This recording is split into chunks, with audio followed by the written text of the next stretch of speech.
안녕하세요 여러분. 네, 오늘도 우리 말씀을 읽기 오신 모든 분들 환영합니다. 네, 오늘 주일인데 우리 주일의 마지막을 또 우리 말씀과 함께 또 마무리해 보도록 하겠습니다. 오늘은 우리가 어제에 이어서 사무엘상의 이야기를 조금 더 보도록 해야겠죠. 그 사무엘상의 그 마지막으로 향해서 이제 나가고 있는데, 뒤에 후반부 이야기는 역시나 여러분 잘 아시는 것처럼 다윗의 이야기입니다. 다윗. 이 다윗이라고 하는 분이 어떻게 이스라엘의 왕이 될 수 있었는가, 그 과정에 대해서 말씀을 하고 계시는데, 우리 다윗 왕의 처음 이야기를 조금 보도록 하겠습니다. 어제 이 사무엘이 이새의 아들인 그 홍한의 미소년이었던 다윗에게 기름을 붓는 장면을 같이 봤었습니다. 그렇죠? 그래서 다윗 왕에게 기름을 부을 때 사울 왕에게는 하나님께서 부리시는 악령이라고 해요. 하나님께서 부리시는 악령이 이 사울 왕에게 들어가고, 다윗 왕에게는, 다윗 왕은 아니죠 아직, 다윗에게는 하나님의 영이 그 크게 감동되어서 다윗과 함께 하더라 라고 이제 이야기를 하는 겁니다. 보시면은 여러분 루아흐 라아 라는 단어를 여기에서 썼거든요. 이제 원래 히브리어로는요 루아흐 라아 라고 합니다. 이 라아가 나쁘다, 배드 이런 뜻이에요. 배드, 그 나쁜 것들.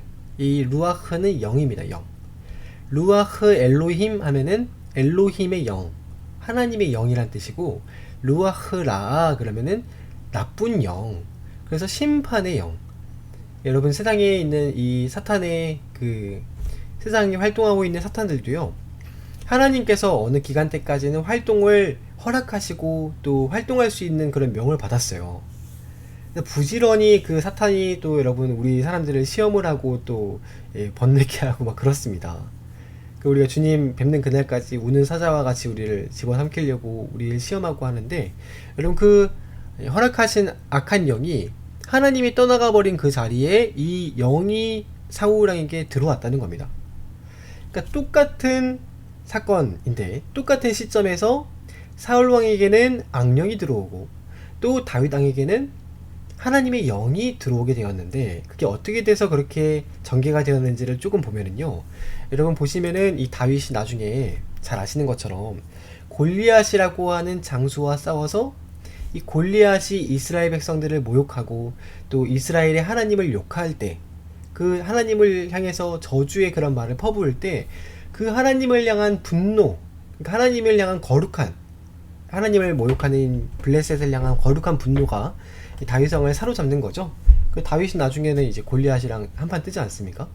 근데 여러분 언제 다윗이 성장을 하느냐, 그리고 여러분 다윗이 가지고 있는 능력이 뭔가 보면은요, 다윗은 여러분 늘 위기 앞에 강한 능력이 있습니다. 다윗은요 늘 위기 앞에 강한데, 위기가 닥쳐왔을 때 바른 선택을 함으로써 늘 그 위기가 다윗에게는 기회가 되는 그런 은사와 능력이 있었다는 거예요, 다윗은. 그래서 여러분 이게 이제 바르트라고 하는 사람의 신학인데, 무슨 신학이냐면 바르트가 그런 말을 합니다.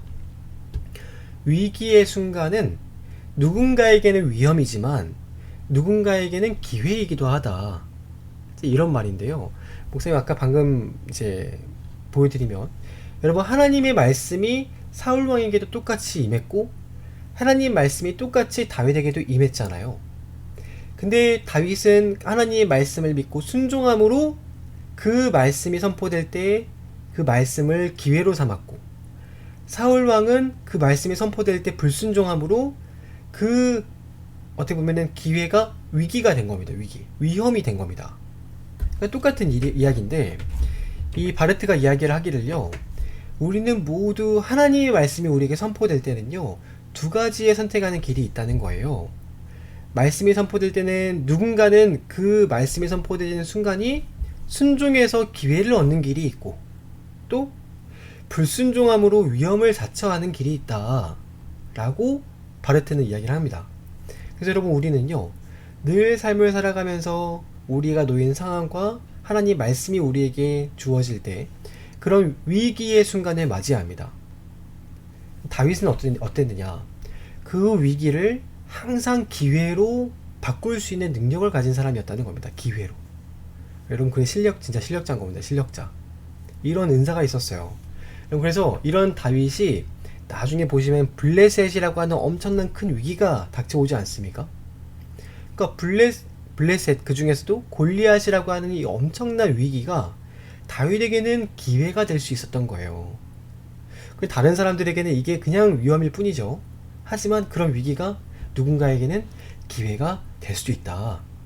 그래서 여러분, 하나님께서 능력을 주신다면 그 능력 주시는 자 안에서 우리가 모든 것을 다 할 수 있다. 그래서 그 위기라 할지라도 우리 능력 주시는 자 안에서, 하나님 안에서는 그 믿음으로 그 말씀을 따르는 자들 안에서는 그것은 늘 우리에게 기회가 될 수 있다. 그래서 여러분, 우리는요, 예수님 믿는 사람들은 늘 여러분 위기가 도사리고 있습니다.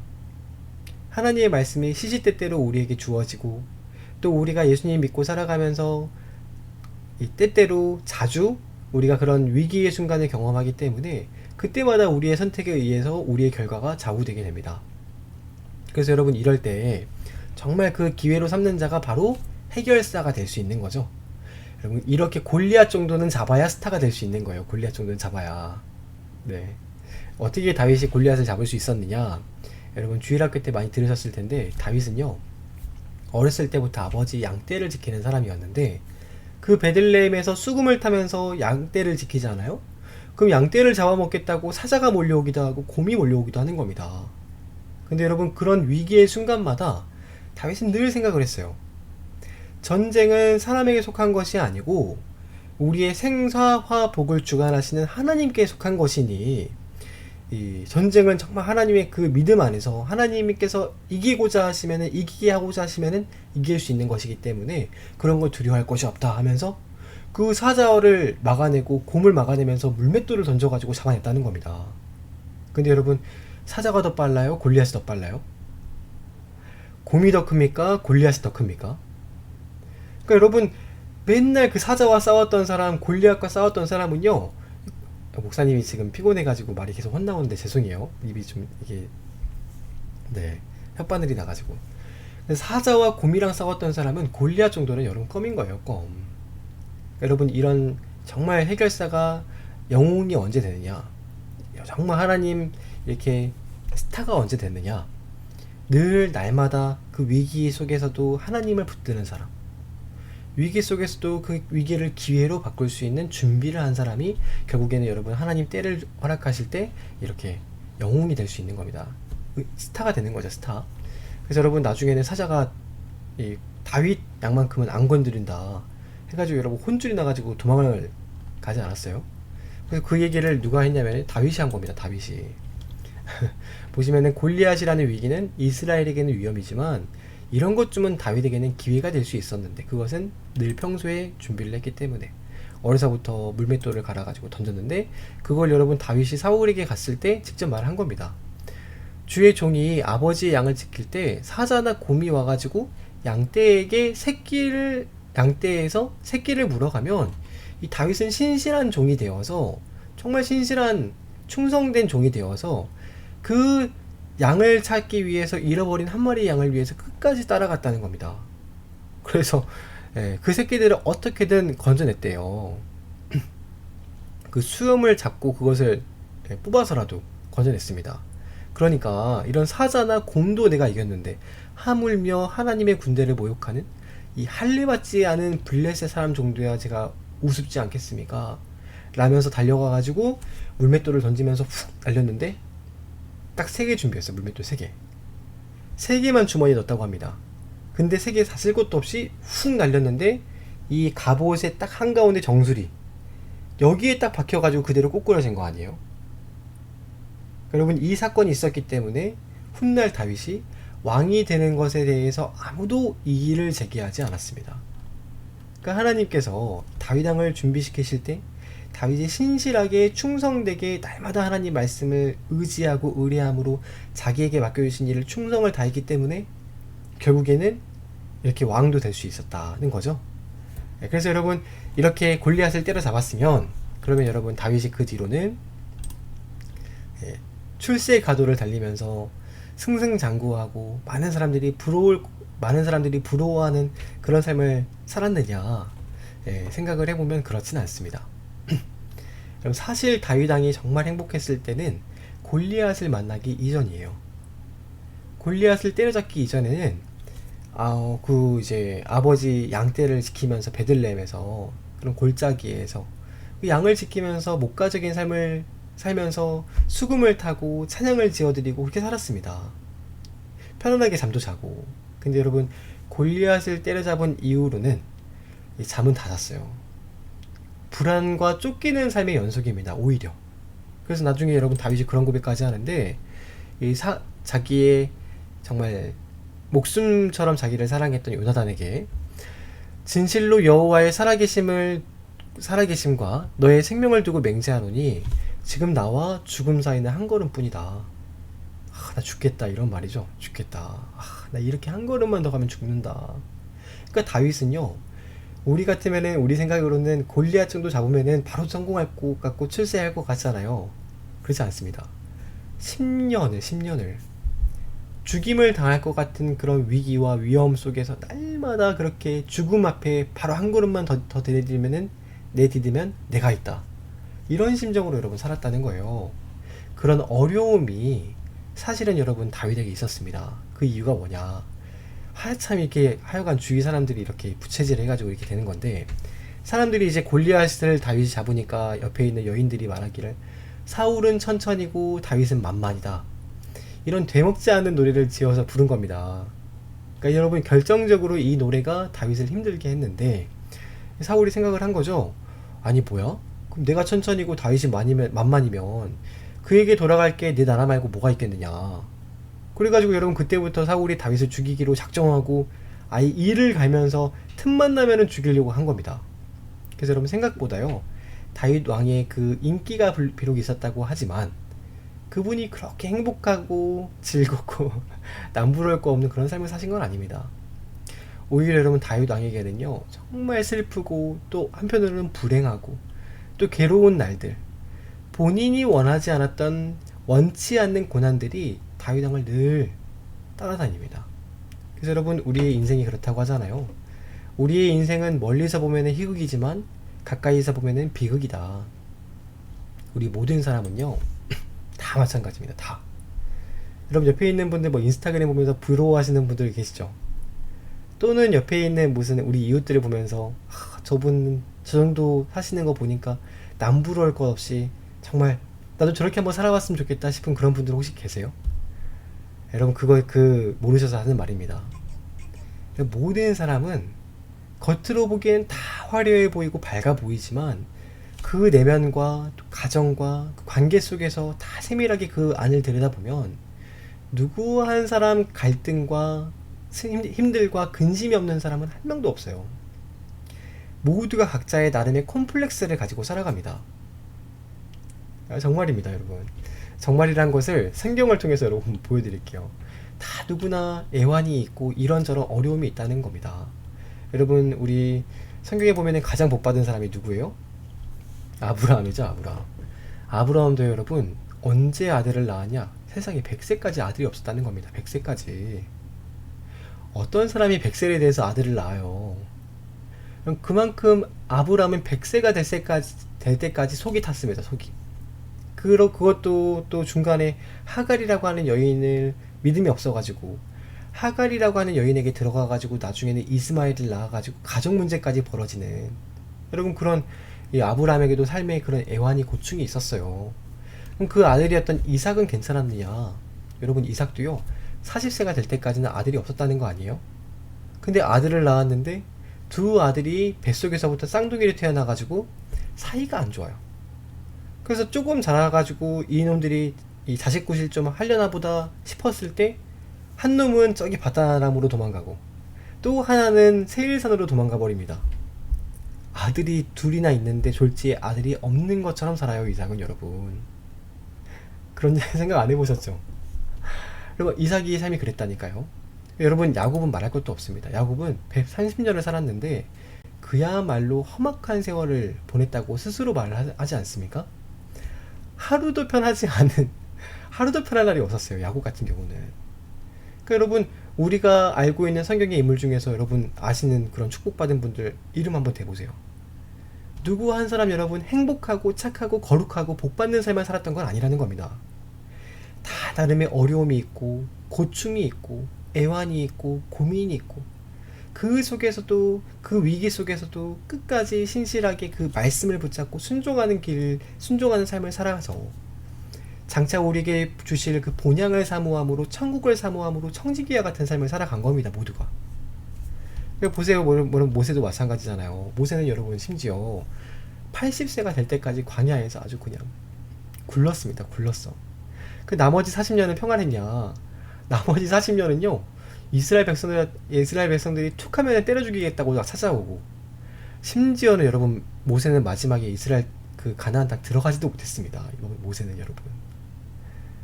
여러분 정말 이 모세를 생각할 때 정말 불쌍해가지고 가가지고 좀 안아주고 싶을 정도로 그런 인생을 사셨다니까요. 그 사사들도 마찬가지. 여러분 엘리도 마찬가지지 않습니까? 그 아들들 홈리와 비느하스 보세요. 사무엘도 다를 것 같지만 그 아들들 이 요엘과 아비야 재판을 어그러지게 해가지고 속을 썩이지 않습니까? 사울도 그렇고 다윗도 그렇고 솔로몬도 마찬가지입니다. 여러분 심지어 가장 그 일을 잘 겪으시는 분이 누구시냐? 가장 고통 중에 계시는 분은 사실 여러분 하나님이세요. 하나님. 여러분 세상은요 하나님 뜻대로 되는 게 별로 없어요. 그런 생각도 안 해보셨을 텐데 여러분 하나님 집안에서 처음 천사가 타락해가지고 천사가 반역해가지고 여러분 하나님 속을 썩이지 않습니까? 그리고 하나님께서 사랑의 대상으로 창조하신 인간은 처음부터 하나님 말씀을 안 듣고 거역함으로 인류의 역사가 타락의 역사로 아예 꼬여가지고 이렇게 하나님 뜻대로 안 되신 거 아니에요? 여러분 우리가 하나님도 이렇게 고통 가운데 지금도 우리 사람들이 하나님 말 듣는 거를 싫어하고 이렇게 좀 말씀 좀 읽자가면은 바쁘다 그러고 하나님 좀 대화 좀 하다 그러면 시간 없다 그러고 지금도 그러고 계시는데요. 여러분 우리가 이 말씀을 드리는 건 다 누구에게나 애환이나 치명적인 그런 어려움들 문제들이 다 있다는 겁니다. 컴플렉스가 다 있어요. 컴플렉스가. 다윗도 마찬가지였습니다. 다윗도요 이 사울 왕의 그런 시기와 질투와 죽이려고 하는 그런 시샘 때문에 여러분 나중에 계속 죽을 위기를 맞이하게 되는데 그 시작이 어디냐? 다윗은 천천히요, 사울은 만만이라. 여러분 다른 사람 비교하지 마세요. 비교하면은요 이 사울도 기분 나쁜 겁니다. 기분 안 나쁠 사람이 누가 있겠어요? 그러니까 그것 때문에 그가 구할 것이 내 나라 말고 무엇이 있겠느냐 하면서 정치적으로 해석해가지고 다윗을 죽이겠다라고 나오니까 나중에는요 사울이 어떤 꾀까지 내냐면 자기의 큰딸인 메랍을 다윗 왕에게 줄 테니까 너는 가서 계속 부지런히 전쟁을 나가라. 전쟁 나가가지고 좀 전쟁에서 골리앗을 잡은 것처럼 계속 전쟁에 나가서 좀 승리를 해라 고 하는데 사실 속마음은 뭐냐?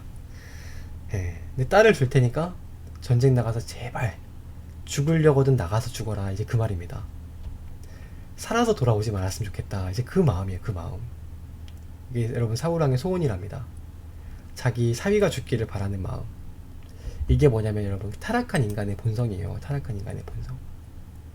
나중에는요 그 자기 딸 중에서 미갈이 참 아름답게 이렇게 이 외모가 참 아름다웠나 봐요. 그러니까 다윗이 미갈을 사랑하니까 다윗 왕에게 뭐라고 하느냐? 저 블레셋에 가가지고 남자들을 죽여서 포피를 200개 그 남자의 그 성기를 베어가지고 200개를 구해오면은 생식기를 구해오면은 그 결혼 시켜주겠다 그랬어요. 그럼 여러분 남자가 가장 중요한 게 생식기인데 그거 잘하면은요 여러분 어떻겠어요? 원한을 200명에게 받을 뿐만 아니라 200가정 어쩌면은 그 모든 마을에서 다 받을지도 모릅니다. 죽으라는 거예요. 죽으라. 근데 다윗이 미갈을 얼마나 끔찍하게 사랑했는지 가가지고 실제로 200명의 그 생식기를 잘라와가지고 딱 사울왕에게 주니까 별수 있나요? 네, 그걸 보고 사울이 느꼈습니다. 아 이렇게까지 죽이려고 했는데도 다윗이 죽지 않는 것을 보고 여호와께서 지금 그와 함께 하시는구나. 아 지금 이 다윗과 나에게서 떠나가신 그 성령께서 이와 함께 하신다. 그래서 여러분 두려워했다는 겁니다. 평생의 사울왕이 그 다윗을 두려워하면서 그간의 대적이다 라고 생각을 했다고요. 근데 여러분 사실은요 다윗을 두려워할 게 뭐가 있나요 여러분? 다윗은 욕심도 하나도 없어요. 다윗은 미갈 하나만 보고 사랑했을 뿐입니다. 사울왕이 말한 거 지킨 것 뿐이잖아요. 그러니까 여러분 보통 보면은 하나님의 은혜에서 멀어진 사람들은 두려워하지 않아도 될 것을 보통 많이 두려워합니다. 문제가 아닌데 괜히 문제를 삼아가지고 문제를 만든다는 겁니다. 염려하지 않아도 될 것을 가지고 계속 염려를 해요. 마치 염려증 환자처럼. 이게 하나님의 은혜에서 멀어진 사람들이 그렇다는 겁니다. 멀어진 사람. 계속 염려를 해. 아니, 그거 염려 안 해도 괜찮은 건데 나중에는 교회까지 염려합니다. 그래서 아이고 내가 이 교회를 위해서 하는 말인데 아이고 우리 목사님 말이야. 우리 목사님 그러시면 안 되는 거야. 아이고 내가 우리 교회를 위해서 하는 말인데 우리 장로님 말이야. 장로님 그러면 안 되지. 하나님의 교회는요. 그 염려하지 않으셔도 잘 돌아갑니다, 여러분. 여러분이 이렇게 염려하지 않으셔도요. 여러분 교회는 누가 세우신 것이냐?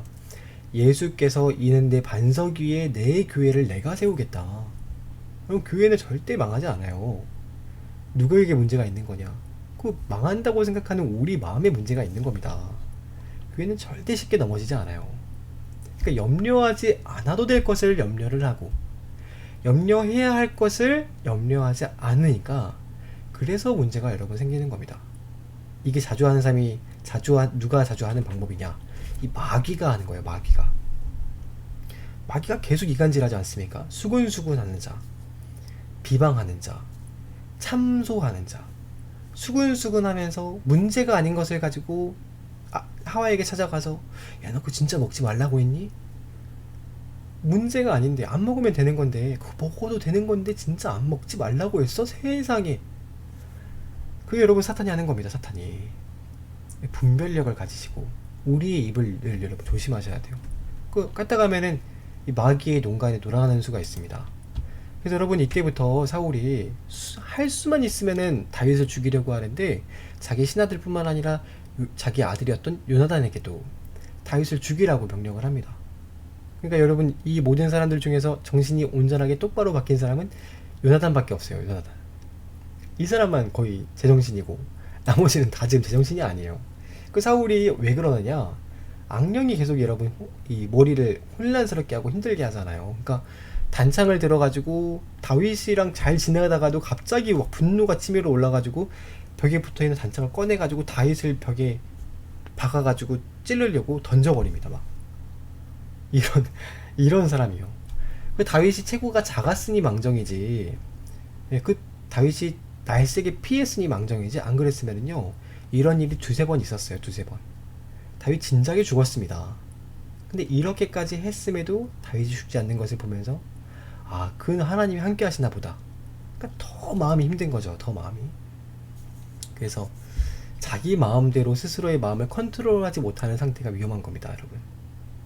이 너무 지나치게 화를 내는 것도요. 너무 분노가 그 사람을 지배해서 자기 마음의 운전대를 자기가 컨트롤할 수 없는 거는요. 그거 여러분 위험한 거예요. 악령이 그렇게 합니다. 악령이. 사탄이 우리를 조종할 때 그 우리의 셀프 컨트롤을 붙잡아가지고 자기가 운전대를 가지고 우리를 조종하려고 한다는 거예요. 이 죄의 본성, 죄에 사로잡힌 사람들이 늘 그렇습니다. 그래서 요나단이 다윗에게 아무래도 안 되겠다. 이 상태가 심각하다. 내가 너에게 사인을 줄 테니까 우리 지금 아버지랑 밥 먹을 때가 있는데 너는 저 바위 맞은편에 있다가 내가 아버지에게 한번 제대로 진작에 물어보겠다. 물어보고 와가지고 너에게 화살을 쏠 텐데 화살을 쏘아가지고 너의 멀리로 떠나가면은 그래서 화살이 내 앞에 있지 않느냐 아니하느냐 라고 내가 말하면은 빨리 도망가라. 이렇게 사인을 줬어요. 다윗이 원래는 사울이랑 같이 밥을 먹어야 되는데 도망가가 숨어가지고 바위 뒤편에 숨었습니다. 그때 이제 요나단이 물어본 거죠. 아버지 그러시면 안 됩니다. 그때 여러분 보세요. 사울이 이 제정신이 아니에요.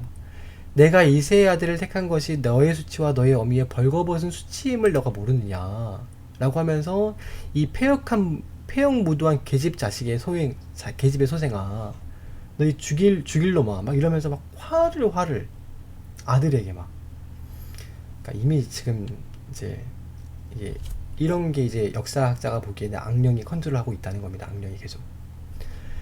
그래서 여러분 이렇게 해서 결국에는 요나단이 다윗에게 평안히 가라. 이렇게 이제 부둥켜 안으면서 울면서 작별 인사를 하게 되는 거죠. 그로부터 사울 왕이 죽을 때까지 기간이 10년입니다. 10년. 예, 다윗이 골리앗을 죽인 이후로 승승장구하는 게 아니라 도망자 신세가 되어서 광야를 10년을 방황을 합니다. 그래서 자기에게 찾아오는 가솔들과 식구들까지도 다 벽을 설려야 되는 그런 어려운 처지에 놓이는데, 우리 그 이야기가 사무엘상 마지막 이야기거든요.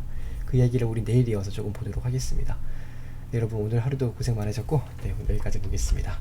편안한 밤 되시길 바랍니다. 내일 뵙겠습니다. 안녕히 주무세요. 안녕.